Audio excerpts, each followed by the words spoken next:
Las muy buenas, señoras, señores, chicos y chicas, pasen y vean, porque esto es la visita, algo más que un programa de televisión, porque llevamos dando la matraca 20 años que nos hacen de esta manera pasar a la historia de la televisión, siendo uno de los programas más veteranos. Y eso además nos posibilita conocer gente tremendamente diversa y nos da la opción de no dejarnos a casi nadie por el camino. Hay gente a la que necesitas excusas para poder, digamos, traer al programa. Y yo no sabía qué excusa, puedo aseguraros qué excusa tener para traer a la persona que hoy nos visita. Permítanme que les presente a Ibon María Areso Mendiguren, alcalde de Bilbao, ¿no? Pues todavía, hasta el día 13. Ya me quedan dos informativos. Coloquialmente suelen decir dos telediarios. Pero lo que no sabía, gracias a Izaskun Jona, alcaldes es toda la vida, ya. O sea que podemos decir, para dar el boom la exclusiva, tenemos al alcalde de Bilbao, o sea, después de las elecciones al alcalde de Bilbao. Sí, es normal que te mantengan el título, lo mismo que a los lendakaris, que son ex-lendakaris, también le siguen llamando lendakari, pero el alcalde es el que está en el poder y el que está ejerciendo, o sea que alcalde de título, pero el alcalde será el... Oye, yo creo que unas cosas para un bilbaíno, y aprovecho para saludar a la gente, para que no se nos enfade, saludos a la gente de Televitoria, a la gente de Teledonostia y como a la gente de Telebilbao, que nos muestra su fidelidad semana tras semana. Yo creo que para un bilbaíno, una de las cosas que más tiene que ser es farolín, zarambolas, alcalde de Bilbao y presidente del Atleti o algo de eso. Sí, no sé. Lo de presidente del Atleti y alcalde de Bilbao yo creo que sí que es lo más de lo más. Lo de Farolín y Zarambolas está muy bien, pero yo creo que son de segunda división. Son de otra categoría. Son de segunda división, son de otra categoría. no son de la Champions. Sí, sí. Oye, mi idea cuando tenemos la buena o la mala costumbre, cuando vamos a invitar a alguien al programa, correr la voz. Y gracias a las redes sociales, pues llegan comentarios muy diversos y muy variados, que en la medida que podemos y en función que nos da el tiempo, cotejamos porque puede haber muchas barbaridades. Pero yo me he pedido un café. ¿Qué te hubieras pedido tú? ¿Qué sueles tomar? ¿Manzanilla? No, a esta hora igual todavía un café. Ya es un poquitín tarde para mí, para café ya estás casi en la hora de un zurito, una cosa de estas, pero también un poco temprano para el zurito. Bien. Es una hora un poco complicada e intermedia. Bueno, yo me voy a tomar un café y espero saborearlo bien contigo. Y mi idea es un poco recorrer parte de la vida de Ibon Areso, que probablemente bajo mi opinión y los pocos o muchos datos que tengo, es digamos, como no sé si la palabra es decir secundario, es decir, una persona que ha estado siempre al pie del cañón, pero nunca en primera línea. Sí, yo he estado en el cuarto de máquinas muchísimos años. Tengo un perfil profesional. Yo, antes de ser un cargo electo, yo entré en mayo del 91 con Josu Ortondo al ayuntamiento. Ya desde entonces fui primer teniente de alcalde.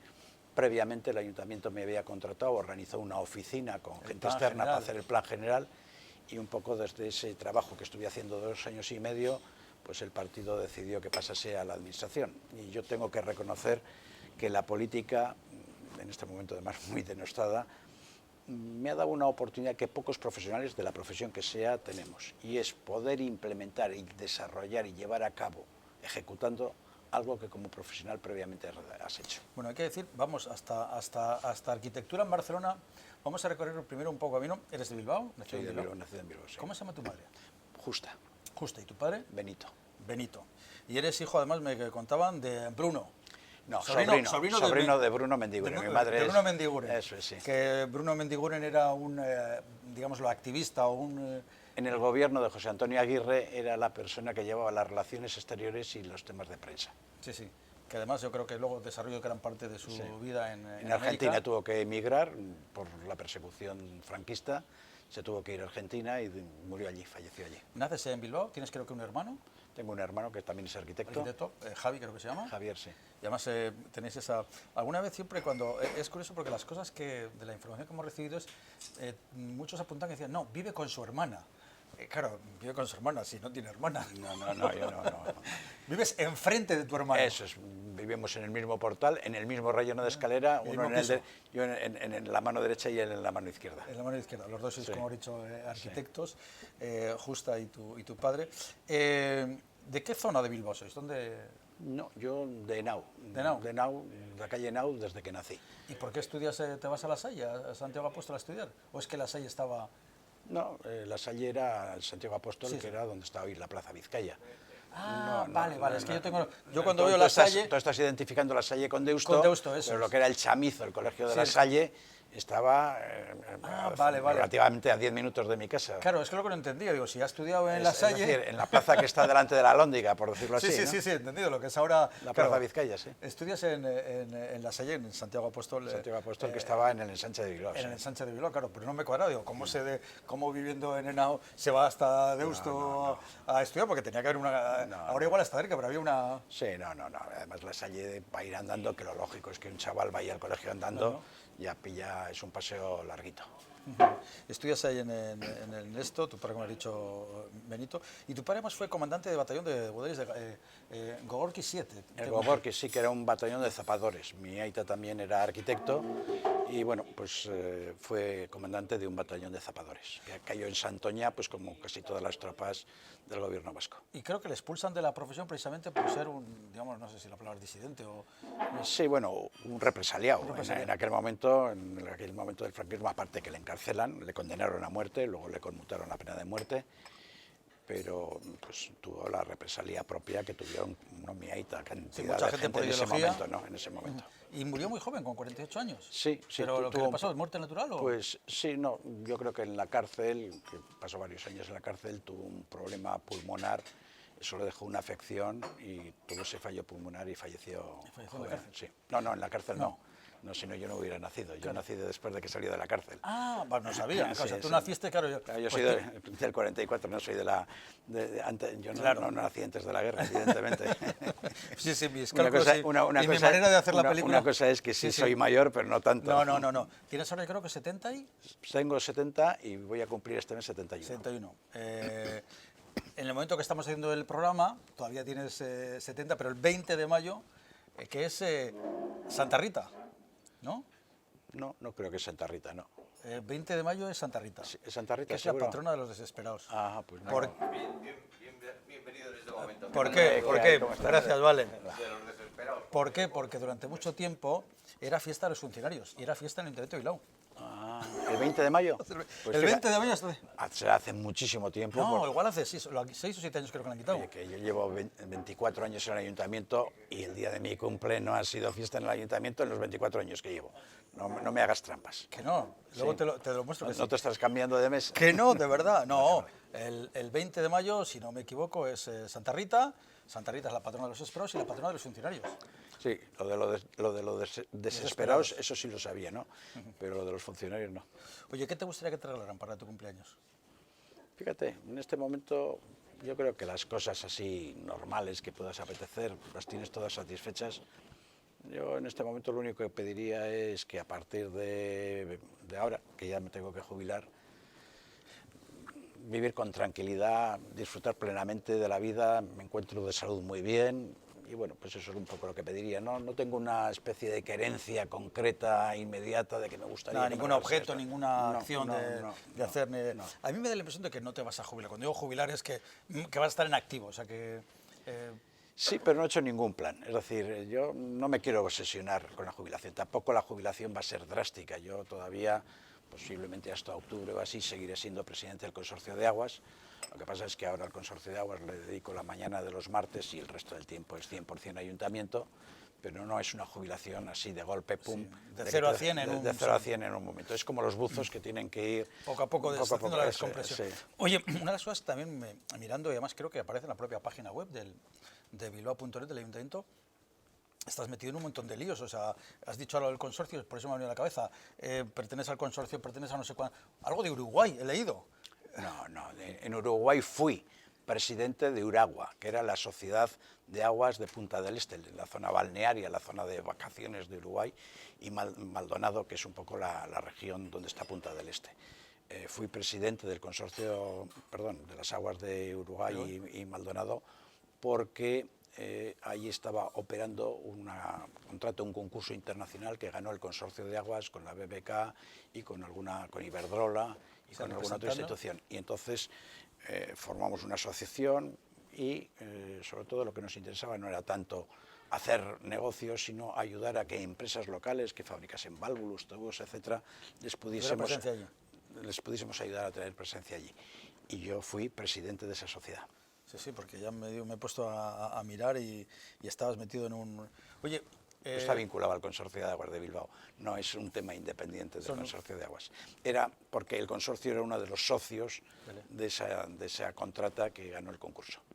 El otro día, leyendo en prensa un artículo sobre la entrevista que hicieron hace poco a Recarte, el preso de ETA, expreso de ETA, que él justificaba que se había metido en el entorno un poco a Abertzale, pues porque una vez tuvieron a su padre, ¿no? Con el famoso concierto que Imanol dio en la cárcel, se escapan dos presos y a uno de los que acusan de haber ayudado en el transporte y por ahí justifica que él entró en el mundo, digamos, un poco en la izquierda de Abertzale. ¿Tú por qué te haces nacionalista? Pues yo creo que eso lo recibo de familia. Mi aita y mi ama eran nacionalistas, es lo que es mamá o lo que has vivido en casa y, digamos, pues tienes ese sentimiento desde que naces, ¿no? Por tanto, no es nada, es más difícil cuando tú provienes, pues no sé, mi aita pasó de sus abuelos que posiblemente eran carlistas, pasó al nacionalismo, ahí sí que hay una transición, en mi caso es una continuidad. Sí, de una manera así, o sea que lo has mamado y por eso no hay ninguna idea. ¿Estudias en La Salle, ahí al lado de tu casa? Sí, Santiago Apóstol. Y luego, ¿qué? ¿Todo el estudio, digamos, toda la carrera, toda la formación la haces ahí y después te vas a Barcelona o...? No, cuando yo empecé arquitectura, la carrera de arquitectura era de 7 años y el primero se llamaba selectivo y ese curso era común a varias carreras, a ingenieros, a todas las ingenierías. ¿Pero aquí en Bilbao lo haces o no había aquí? Eso es, sí, a todas las ingenierías, etcétera, también a determinadas carreras de ciencias. Y por tanto, ese curso inicial, que era común, lo hice en la Escuela de Ingenieros de Bilbao. Yo hice el primer curso en la Escuela de Ingenieros de Bilbao y luego ya a partir del segundo, que tenía que ser específico, es cuando me fui a Barcelona. ¿Y por qué? ¿Ya había estado tu hermano? ¿Tu hermano es mayor que tú? ¿O? No, mi hermano es 5 años más joven que yo. ¿Es ¿no? más joven? Cuando yo estudié arquitectura, solo había 2 ciudades que tenían universidad con escuela de arquitectura, que eran Madrid y Barcelona. Solo había, en este momento hay muchísimas, ¿no? Sí. Pero en aquel momento solo había, o te ibas a Barcelona o te ibas a Madrid. ¿Tu padre igual estudió en Barcelona por eso o no? No, yo creo que estudió en Madrid. ¿Tu padre estudió en Madrid? Sí. Entonces, ¿y por qué te vas a Barcelona y no a Madrid? Pues me resultó más atractiva Barcelona. ¿Y lo pasé muy bien, además. ¿Y qué te dicen? ¿O tu padre ya había muerto entonces ahí, sí? Sí, había muerto, ¿Te había muerto? Mi padre murió cuando yo tenía 10 años. 10 años. Sí. ¿Y tu madre qué te dice? Oye, que me voy a Barcelona.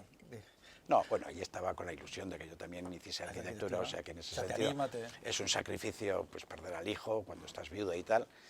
Estaba con mi hermano, que era 5 años más pequeño que yo todavía, pero bueno, quiero decir que para ella era una ilusión que yo hiciese la carrera de arquitectura. Ilusión por el desapego temporal. Oye, cuando estás ahí en Barcelona, ¿dónde vives? ¿Algún colegio mayor? Sí, en un colegio mayor, en un colegio mayor que era el colegio mayor que era propiedad de la propia Universidad de Barcelona.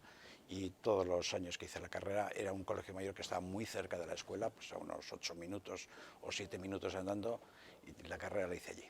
Dicen que en esos momentos es donde se hacen los mejores amigos de la vida, ¿o no? Sí. Además en ese colegio mayor pues había compañeros, primero de todo el estado, pero también gente de aquí, del entorno, ¿no? Una persona que fue compañera mía, no de carrera, pero sí de colegio mayor, fue Juan Mario Llora, que fue diputado general de Álava hace unos años, y él y yo coincidimos en el colegio mayor. O sea, coincidimos en el colegio mayor estudiando los dos arquitectura en diferentes años. No, él estudiaba económicas. Económicas Y yo estudiaba arquitectura, sí. ¿Mantienes relación o amistad con alguna de esas personas que en tu juventud? Pero más con los que han vuelto para aquí, Han pasado muchos años y vas perdiendo el contacto.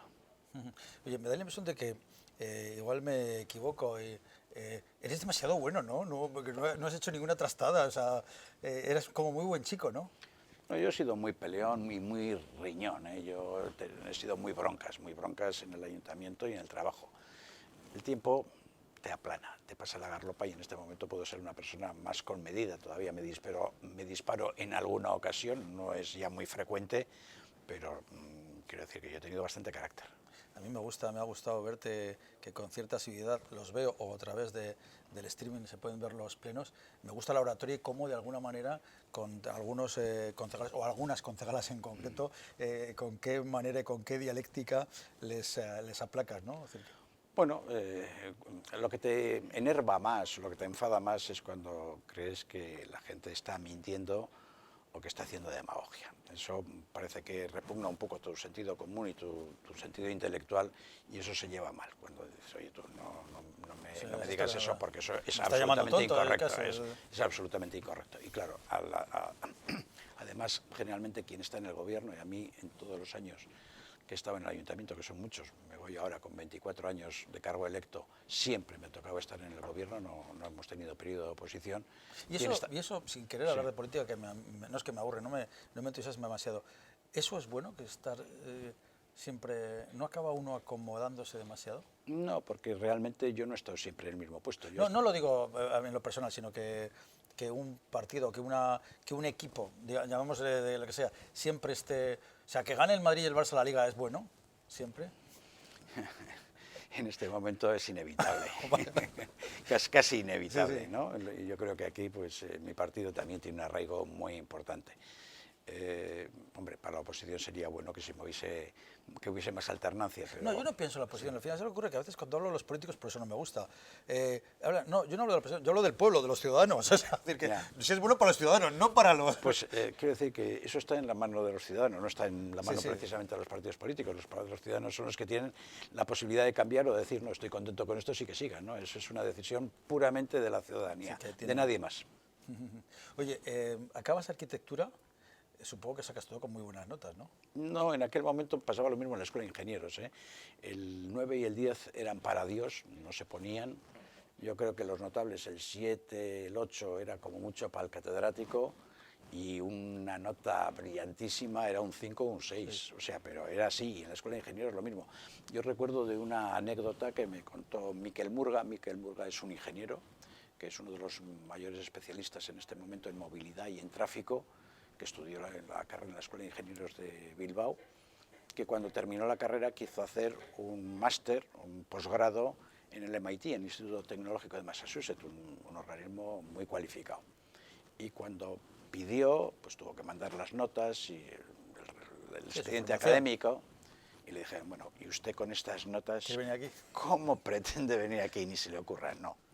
Y entonces tuvo que buscarse la vida por otro lado, y creo que se fue a Estocolmo pues, a hacer ese máster.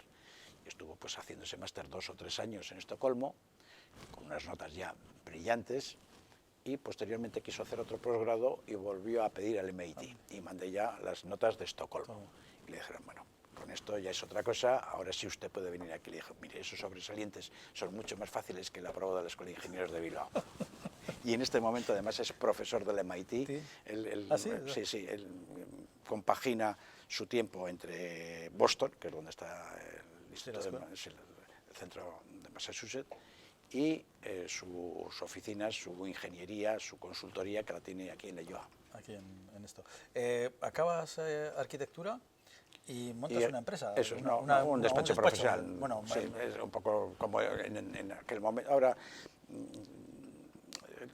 la forma de ejercer la arquitectura suele ser un poco más de consultoría, etcétera. En aquel momento los arquitectos teníamos nuestro despacho profesional. Lo monto con un compañero mío, con un socio, es decir, que somos dos arquitectos que compartimos el estudio y el trabajo del estudio, y estuve ejerciendo la profesión pues unos 12, 13 o 14 años. Sí. ¿Y qué es el primer trabajo que te entra como arquitecto? ¿Recuerdas cuál es? Pues la verdad es que no, sería alguna casa, porque entonces no se hacía urbanismo, vivía Franco, quiero decir que era la época franquista. El urbanismo pues lo hacía el Ministerio de la Vivienda, y no había trabajo profesional, los ayuntamientos no encargaban urbanismo, y evidentemente toda esa vida profesional prácticamente entera, tal vez al final, que es cuando llega la transición y la democracia, empieza a tener algún encargo de urbanismo, pero todos los encargos eran convencionales de hacer viviendas, y pues serían algún bloque de viviendas. Sí. Recuerdo el otro día, mirando un poco aparte de la historia del propio ayuntamiento, antes quien daba la licencia para que fuera habitable una casa eran los médicos, el médico del ayuntamiento. porque por sanidad, porque me llamaba la atención.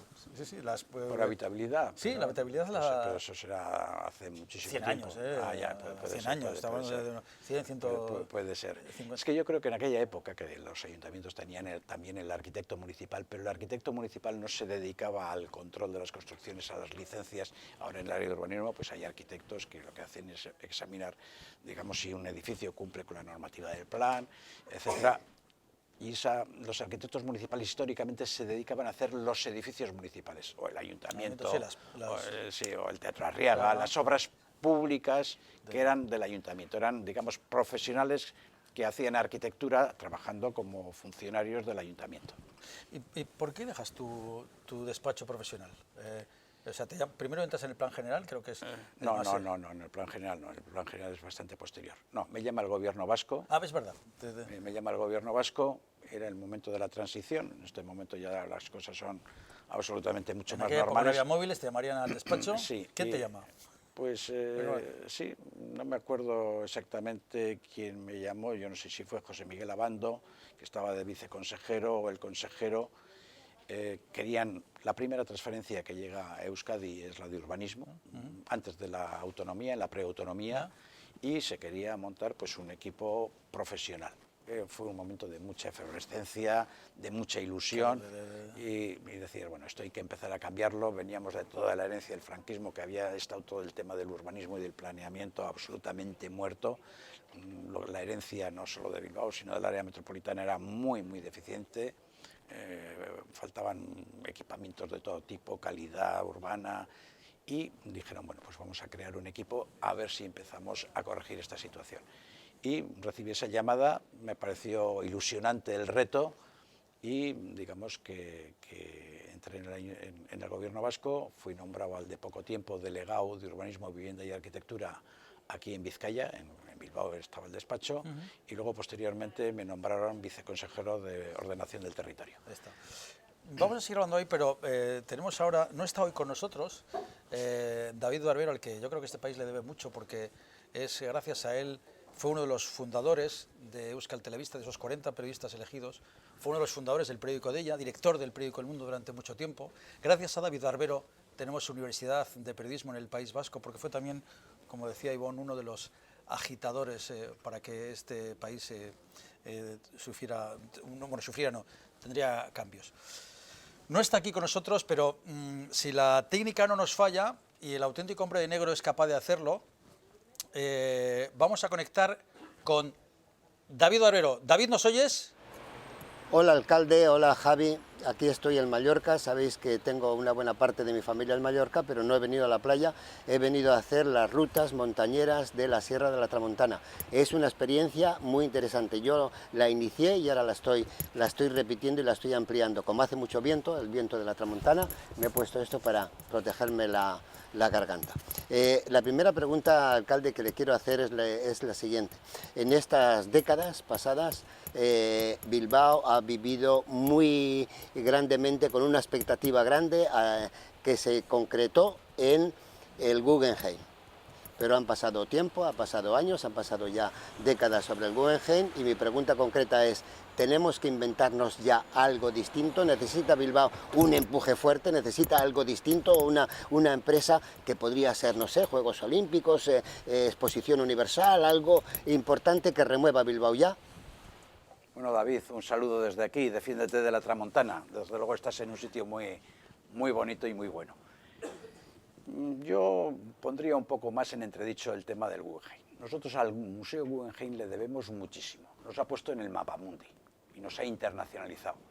Pero yo creo que la transformación de Bilbao es mucho más que hacer el Museo Guggenheim. Y a veces el Museo Guggenheim fagocita el proceso de cambio de Bilbao. O sea, la gente durante mucho tiempo que venía aquí creía que aquí había caído como en paracaídas, como por casualidad, un museo, y que Bilbao había cambiado. En este momento, internacionalmente, Bilbao es una referencia de transformación urbana, y no por el museo, sino por el proceso, que es mucho más complejo. El Museo Guggenheim nos costó 133 millones de euros más el suelo. Limpiar la ría ha costado más de 1.000 millones de euros, y así muchas otras cosas. Pero evidentemente sí que el Guggenheim puede simbolizar ese cambio, esa transformación profunda que ha tenido la ciudad. Un nuevo impulso.